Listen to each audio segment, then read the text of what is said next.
Do you get to pick your draft slot? If so, then you're really going to want to pay attention to this show. But even if you don't, we've got some draft strategy value for you today. We're not only talking through which draft positions look best by the 2025 numbers across formats, we're also digging into the why. And that why could help you enhance your draft performance from any position. Want to draft better this year? Of course you do.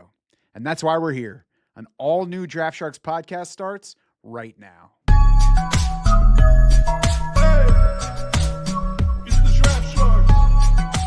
Matt Schaff and Jared Smola of DraftSharks.com here. And before we get into it, Jared, I got to say, it's a pretty big day in the Schaff household.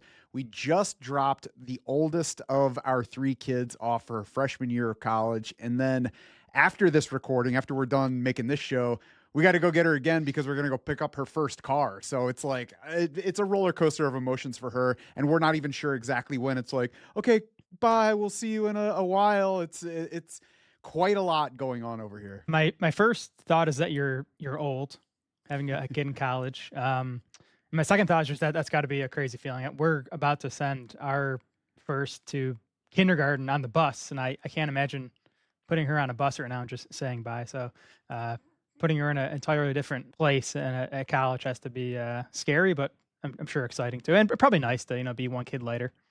Fortunately, she's going to a school that's only like 25 minutes from us, so it's reachable, but also far enough that she's got some space. Her roommate is a friend from high school, so that I think makes it easier. Plus, she's just always been an independent type. It feels right now, it hasn't totally sunk in. It feels right now a little bit easier than it was to send her into Montessori on the first day, because that was like, oh my God, what is ahead of her? Now I'm like, oh, this kid is not really a kid anymore. She's close to grown up. She's very responsible. She's ready for the independence. So it feels more exciting than it does upsetting to me right now. But we'll see as we go through the first week of her actually being somewhere else. It's definitely a whole new world at this point, though. Let's get into football. That's right. People are not here to hear about my personal life. They are here to hear about fantasy football, and we are here to talk best draft position for fantasy football in 2025. We're looking at 12-team leagues today. You can find the article on DraftSharks.com covering PPR, half-PPR, non-PPR, talking about the best draft positions in each of those formats. And Jared, before we get into this, give us a quick overview of your process for developing that article, which of course is feeding what we're talking about today. Yes, what we're doing here is we're just simulating drafts, basically running through mock drafts. And we're doing 6 rounds. 6 rounds is a little arbitrary, but I think that's where ADP becomes less predictive beyond that, right? Like once you get into round 7, 8, 9 beyond, it becomes a bit more unpredictable. So we're simulating 6 rounds of a draft from every draft spot to find the expected value you can accumulate from each spot. And to figure out that value, we're using our 3D player values. You don't want to use raw fantasy points for this, because if you did that, whatever team took a quarterback in the first 6 rounds would come out ahead because that position scores the most total fantasy points. But we know that doesn't really equate to most value. So we're using our 3D values. It's our player valuation metric. It's what we use to compare players across positions. It uses our 3D projections, the baseline, the floor, the ceiling projections, and then it applies those projections to your league rules, uses a cross-positional algorithm to kind of compare players across positions. And the result is a score for each player from 0 to 100, 100 being the most valuable player in your league, 0 being the least valuable rostered player in your league. So just an easy way to just get a quick glance at how valuable each player is in your league. Yeah, those 3D values really drive everything on the draft side and even beyond. Those 3D values are the way, as you say, we compare across positions to figure out true value. You can also find a 10-team version of the best draft position article on DraftSharks.com. That one's getting an update early next week. So we're not going to be talking about those potentially outdated results on this show, from the article on the site. It is up there, and it might be that when Jared runs it again, it's the same as it was the first time. But we don't know that yet right before the update that happens. So if you want to know about the 10-team version, check the website, DraftSharks.com. You can find the best draft position for 10-team leagues there. Let's get to the 12-team version, though, Jared. What is the best draft position by the numbers for a 12-team PPR league in 2025?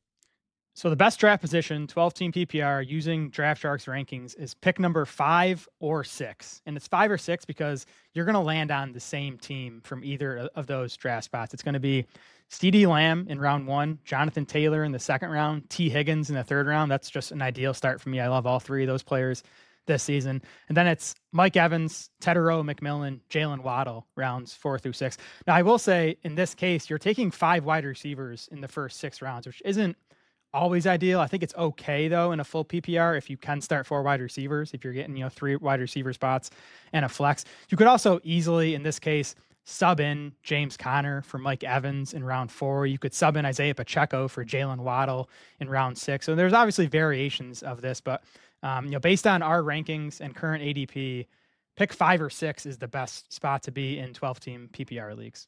You could also sub in Jaden Daniels or Jalen Hurts for Mike Evans in that round 4 spot and still come out with a pretty good team. But I agree. I don't mind at all coming out of the first 6 rounds with those 5 receivers and Jonathan Taylor in particular. And if you are like, why does pick 5 or 6 work the best? Just look at those names. I mean, you're starting off with a very good PPR roster if you have those 6 players. And again, there are the swap options if you don't want that many wide receivers to start your team. I was happy to see that pick 10 was not far behind. We've talked about how late in round 1 feels like a good draft position. And I like it when we do an exercise like this and there are results that at least kind of back up my feeling in, just the way I've been drafting. For sure. These results definitely match, kind of my gut feel on this. Like you said, Matt, 10 is the third best draft position. Tied for fourth best, pick 1 and pick 11. And if you look at the 4 worst picks, 2, 3, 4, and 12. So, just generally, it's better to be picking in the middle of the draft in 12-team PPR outside of pick 1, because there is a pretty big edge to getting Jamar Chase at 1 overall. But outside of that, it's those middle picks. And basically 5 through 10 are the best spots to be. And of course, most leagues are not going to let you select your draft position ahead of your draft. So we do have a 12-team PPR draft guide on draftsharks.com right now. It maps out a plan from every single starting position in your draft. That's been on the site for weeks. It has already gotten multiple updates. So you are not going to jump into it and be like, yeah, this is info from the middle of June. It's not. It's been updated multiple times. We're going to keep updating them through draft season here. So find the link for that in the show notes below on this one. Let's move on now to half PPR, Jared. And what is the best draft position for a 12-team half PPR league in 2025? Yeah, less interesting result here. The best pick in 12-team half PPR is pick number 1, and that's actually followed by picks number 2 and 3. And I think if you look at our rankings, you'll see a pretty big drop from Jamar Chase, Saquon Barkley, Bijan Robinson to the next group of players. So in half PPR, you do want one of the top 3 picks if possible. The ideal team from the 1 spot for us, Jamar Chase, Kyron Williams, and T Higgins at the 2-3 turn, James Conner and Breece Hall at the 4-5, and then Tedero McMillan in round 6. So in this case, you're coming away with 3 running backs and 3 wide receivers, which makes sense. You're going to tilt more towards running backs in half PPR. Yeah, and I wouldn't put Jamar Chase and T Higgins on the same roster that high in my draft, rounds 1 and 3. You mentioned how pick 1 is the top one here. It's narrowly, very narrowly ahead of number 2 or number 3. I think maybe, when we look at the actual team that you start with, it might be optimal to actually be sitting 2 or 3. So you get CD Lamb instead of Jamar Chase on that team. And then, the rest of the players, the way you laid them out, CD Lamb in the first, still T Higgins in the third. The other thing though, if you're picking first, there's a chance that you might get AJ Brown getting back to you at the end of round 2 at that 2-3 turn because of that hamstring issue. It's pushed his ADP down. As of just before this recording, he's at 210 in ADP. That would be another ideal start if you're going Jamar Chase, Kyron Williams, AJ Brown, and then the other guys you mentioned. But, it makes sense that picking in that range is going to start you off well with all those players that you laid out. Yeah, and I don't mind Chase and Higgins on the same team, honestly. It's just we know that Bengals passing game is going to be so voluminous and productive. We know they're the top 2 targets, but I could definitely see, wanting to go with a Lamb or a Saquon Barkley or a Bijan at 1 instead of Jamar Chase, even if you want to go that direction. The worst picks in 12-team half PPR, going from bottom up, so worst to, a bit less bad, 8, 5, 4, and 6. So 4 picks in the middle of the draft. So in half PPR, you generally want to be either at the beginning, again, ideally 1, 2, or 3, but if not, it's better to be at the very end of round 1. What's your take on why that would be the case in half PPR versus full PPR that we already talked about? I think for starters, the Barkley Bijan, those guys get more valuable in half PPR, so that makes those early picks a bit more valuable. And I think again, just those some of these middle guys, even the CD Lambs, the Christian McCaffreys, the catch volume they provide, I think they just lose a bit of value in half PPR. So it tightens the gap between the middle of round 1 and the end of round 1 in half PPR.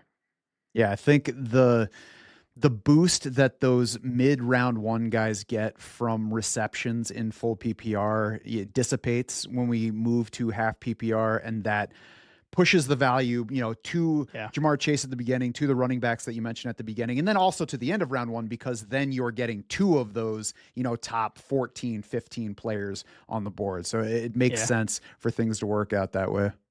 And I think the other key here is Jonathan Taylor. In half PPR, for one, he gains value, and then he doesn't make it to those middle spots in half PPR. You got to have one of the picks 9 through. I have to look at his exact ADP, but I think it's like picks like 9 through 12. You got to have to get JT in round 2. So that's another thing that boosts those late picks versus the middle picks in half PPR. Now, if you want to see how things work out with starting with Jamar Chase and T. Higgins on the same team, or starting with another player instead of Jamar Chase from that number one spot, you can play around with the mock drafts on draftsharks.com. Once you've synced your league, you have your exact settings pulled in there. You can run as many mock drafts as you want, try different picks, see how the build ends up, and see what you like heading into the real thing, especially if you're picking first, where you're going to decide how the draft starts. You're not waiting to see what some league mate does. You can know how you want that pick to go before you actually start the real thing. So you'll be all set for draft day. Jared, non-PPR is going to close us out. What is the best draft position for 12-team non-PPR league in 2025? Yeah, so the best draft positions in 12-team non-PPR, any of the final 4, pick 9, 10, 11, or 12, all going to land you on the same team if you're using Draft Sharks rankings. It's going to be, and this is a monster team, Derrick Henry and Jonathan Taylor with the first 2 picks, Kenneth Walker in round 3, and then 3 straight wide receivers, Mike Evans, Jamison Williams, Tedero McMillan. Again, this is just a monster team based on our rankings. We have Derrick Henry and Jonathan Taylor as top 6 overall players in non-PPR. Kenneth Walker is a strong value in round 3, and then those are 3 quality wide receivers to beginning in rounds 4 through 6. So non-PPR is always interesting. Like we find when we do this, we've done this for 3 years now, there's the biggest edge in non-PPR comparing the team you can get using our rankings versus ADP. And I think that just makes sense. I think there's fewer non-PPR leagues, but if you get in one, it's probably going to be a bit less sharp than maybe some of the PPR and half PPR leagues you're in. So maybe consider getting in a non-PPR league, because I think you could really have a chance to crush the rest of your league. And of course, you mentioned how you get more value from the Draft Sharks rankings than you do by following ADP. I mean, that makes sense. If you didn't get more value out of drafting by our rankings than following ADP, then we wouldn't exist. Like that's really our purpose, is to improve on what you would do by drafting, just how the market says to draft. So it might seem like, oh, of course, this exercise you guys do is going to make it happen that way. But I mean, that's really the point of getting this kind of draft assistance. Is the market is fairly sharp at this point. The way to beat it is to find the few players that are mispriced, or which position to target at a certain time when you might not want to follow your league at wide receiver. You might not want to just get the next running back. It's all about finding those little edges, and when you stack them together, that's when you get more value. That's when you get a better team and get started toward a better season.